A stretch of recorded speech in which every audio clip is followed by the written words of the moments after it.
Welcome to Silver Star for the final leg of the Crankworx BC 2021 tour. Brett Reeder and Matt McDuff have built a beautiful course up here at Silver Star Mountain Resort.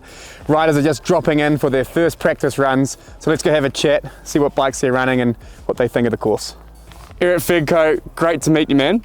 Hey, nice to meet you. Welcome to Silver Star, and talk us through this machine in front of us. So this machine is my go-to for all the events. It's the Roast the Bruce bike. I have title components on it, seat post, seat, handlebar, stem, Industry 9 wheels, Conti tires. Yeah. The slick ones, probably not the right shoes for this event. So the course is looking slightly frozen right now. So, we might be thinking about changing them to the non-slicks, perhaps. We'll see. Yeah, I got some in the back, so some spare tires. So, and yeah, SRAM components like cranks, chain, brake, the fork, RockShox, and then I have a hydraulical gyro, which not many of the riders go for because it's kind of hard to service. It breaks pretty fast, so if you don't take care of it like a baby, it's not working well. So dude, it looks really tidy, the hydraulic. Yeah, it looks super clean as well. Yeah, it just fits to the frame, and yeah. Do you know what else also looks tidy? Is this custom paint job of yours? Yeah. Tell us about that. It's I don't know. It's like a gray, rainbow, shiny, drippy, icy kind of color. So in the sun it's super like shiny, and when it's a bit darker, when it's shady outside, it's looks kind of black. It looks wicked. So, and that's custom to you? Yeah. Awesome. Custom painted. Yeah. And then do you know what size like frame it is, and then how tall are you? So I go in meters, obviously. Me too. Okay. We'll do a translation for the North Americans. All right. So I'm 1.74 m. Yep. And my bike is size M. Yep. Exact same. And yeah, handlebars super short, 720 mil. Yep. Why is that? I don't know. I just feel better with it. Like super comfy for bar spins and everything. I tried like many sizes, but 720 millimeters is just perfect for me. Perfect. It's quite a small bike, but I mean, I'm not the tallest guy as well, so. Yeah, and then what else are you thinking about for the bike, like compared to, say, an Audi 9s versus this course? Is there anything you're doing different to the bike or even to yourself? No, actually, it's the exact same bike, like from the setup. I have same tires, I have same bars, same like everything. So it's just the bike I go for at every comp, literally. Sounds like it's more just, it's your bike, you're comfortable on it. Yeah. Go do it. Yeah. Wicked. And what else we got on here? Like the SRAM drivetrain looks wicked. Is there a crank stop in there? Yeah, I have like a custom crank stopper. It's just like here. Oh, tidy. Yeah. You see the screw? Yeah. I have like a plastic kind of, how you say, like a spacer inside, which pushes onto the crank axle. Yeah. I think that sums up this whole bike. Yeah. It's just tidy and clean. And then the Industry 9 red hubs. Yeah. Super stoked. Yeah. It looks sweet. You even got one red spoke here. Yeah. Super nice. The special one. Yeah. And then I got a like small upgrade here. So the chain can't like move or fall off, so it's a bit more safer as well. Where's that from? I built it by myself. Oh really? Actually, my dad built it for me. Wicked. Yeah. Because I had a super bad crash, like because my chain went off in the back, so I decided like to put some spacers so it can't move, you know. So your dad just made that in his shop in the garage? Yeah, in the garage. Brilliant. Yeah. Perfect. So what are you thinking? You look at this course. We're about to trying to start practice. Yeah. What's going through the head at the moment? Yeah, at the moment it's kind of mixed feelings, I would say, because I mean yesterday practice got cancelled because it was snowing. And yeah, today we came up here, planned to ride at 9. Still super wet, wear-tail still frozen, you know. Just for context, they're currently flaming the whale tail because it's freezing over when it gets cleaned off. stoked on the bike, stoked to be here, stoked to ride Crankworx, and yeah, stoked actually to try the course soon. Yeah, wicked. Well, it's good to have you here, man, and all the best for the weekend. Thank you, man. Cheers. Sweet. Well, we're here with Emil Johansson. Welcome to Silverstar. How are you feeling about the course today? It looks good. Bit frosty and wet today, but hopefully it dries up and we're able to have the first practice session later today, but we'll see. Yeah, We got a couple more days, so. Yeah, hopefully we can get some, what is it, about 3 degrees right now? Yeah. I was leaving Sweden and I arrived in Kelowna and I was like, sweet, I don't need my puffy jacket anymore. It's no point of even bringing it. And I was like, oh, I brought it for no reason. Then I got up here and it's minus degrees. And I was like, I'm pretty glad I brought it. That was a wise decision then. Well then, let's talk about this machine in front of us here. Yeah. Tell us the quick story about it to start with. Quick story, it's a Trek Ticket S. It has a Pike DJ fork, Industry 9 wheels, Maxxis tires, 6-pack cockpit and seat, HD pedals, my signature Sensus grips, as well as some still prototype stem and seat from 6-pack that I've been working on for the past year and so. Yeah. Awesome. Tell us more about working on that prototype design with 6-pack. So I wanted something that was a bit more narrow to be able to fit the gyro past the stem, especially because the other ones were too wide. So this one is made a bit thinner, or like more narrow, lighter as well. And the seat, I wanted to have something that's grippy yet still not super grippy on your jeans. So it's like a nice top layer that kind of stays good even if it rains on it, so I can have it on all my bikes. And the inside and around the whole seat, you have a pretty good grip towards the jeans, which is nice for all bar spin and different combos. Totally. You leave and get back on the bike very fast, so that's pretty good to have. Yeah, the grips came around, it's a couple of years ago, so I wanted to create something that was a bit thicker in the hand to not bottom out, because if it's too thin you bottom out with the fingers, especially me.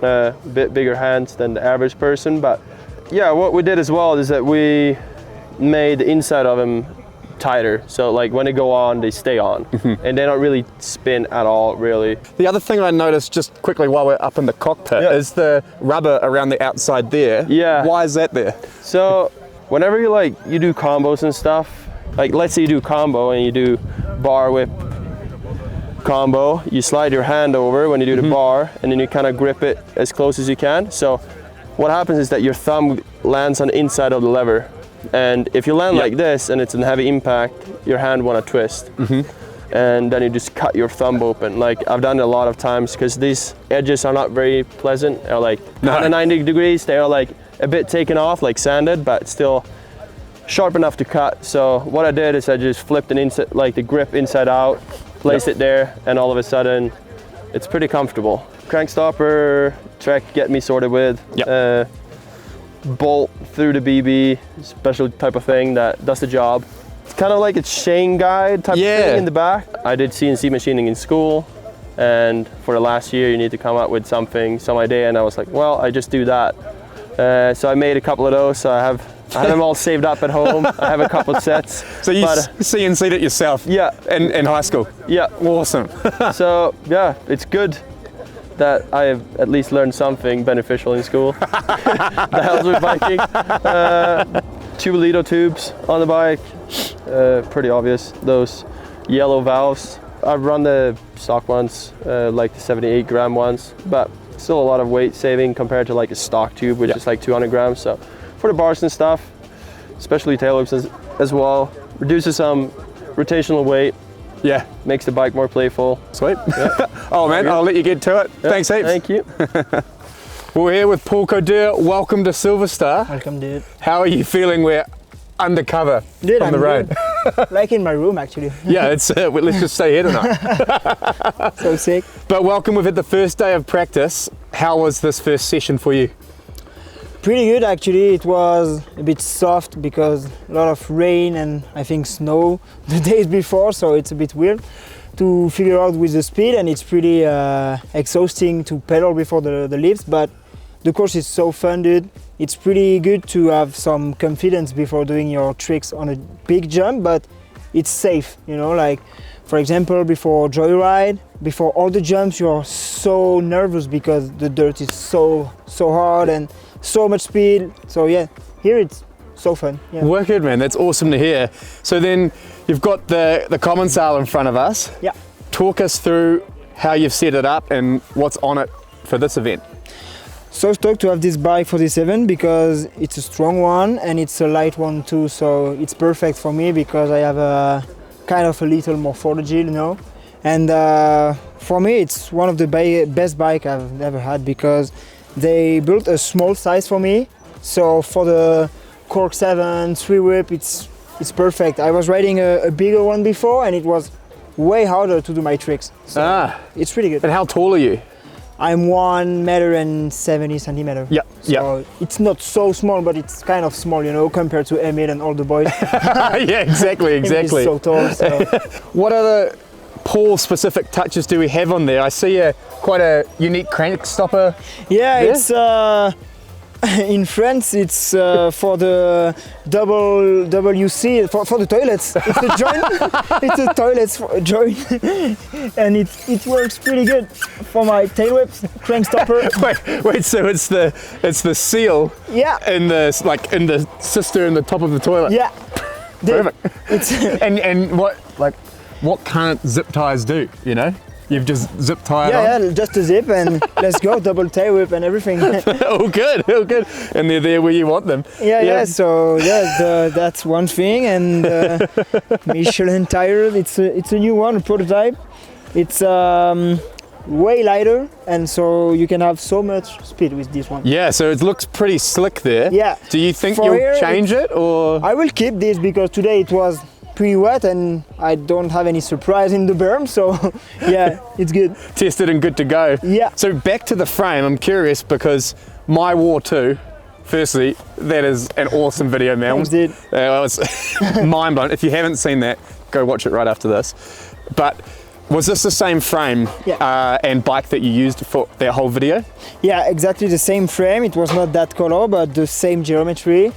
And so much slam for this bike and didn't break, so this frame is pretty strong. Trust me. If you didn't break it during that, then nothing can. Yeah. And then what have you done then for like setting up the bike, maybe the suspension and things and the tires from that video compared to say a slopestyle event here?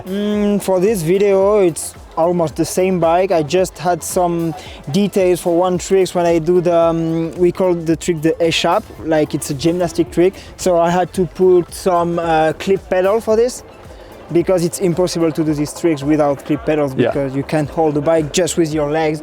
So yeah, but it's the same bike. The tidal parts and this tidal rotor is so good. Like it fits perfect for the mountain bike. Yep. It's a special one. So yeah. So it's a special title.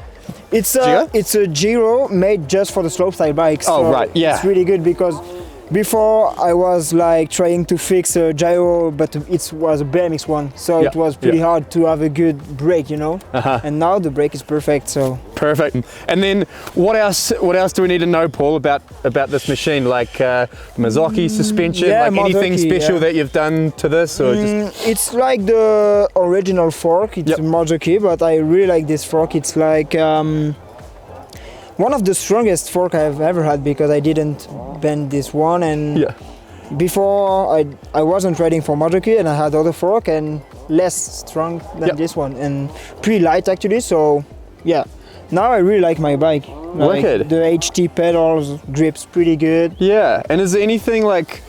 It looks like, are these similar to Emil's grip? It's the Emil's grip, Yeah, he sent me over the winter and I keep them, so yeah, it's pretty good. Yeah. And you just slap them on and leave them because he says you can cut those down, but they all work for you? Yes. The last thing to add is maybe the Novatec wheels, pretty strong too. Yeah. Like I did so many over rotation during my trainings at home and everywhere, and then didn't bend any wheels, so strong. Yeah, for sure, man. My bike is strong. that's what you want. Yeah, I want a strong bike, but I want a light bike too. Perfect, Paul. Is there anything else we need to know about you or the bike?